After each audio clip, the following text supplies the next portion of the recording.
ഈ മുഴകളിൽ നിന്ന് ബയോപ്സി എടുത്ത് പരിശോധിക്കുന്നതിനും ഇവ വളരെയധികം പ്രയോജനം ചെയ്യും.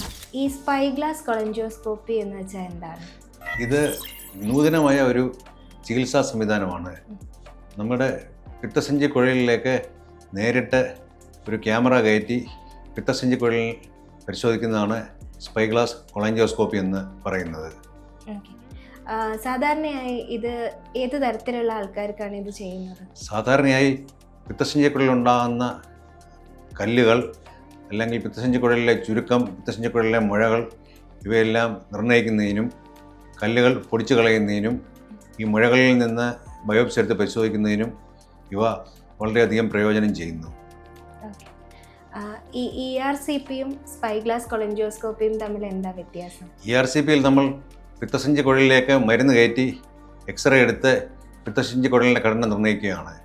എന്നാൽ സ്പൈഗ്ലാസ് കൊളാഞ്ചോസ്കോപ്പിയിൽ നമ്മൾ നേരിട്ട് ക്യാമറ കൊണ്ട് തന്നെ പിത്തസഞ്ചി കുഴലിലെ വ്യതിയാനങ്ങളും അതിൻ്റെ ഘടനാപരമായ തകരാറുകളും നമുക്ക് കണ്ടുപിടിക്കാൻ സാധിക്കുന്നു.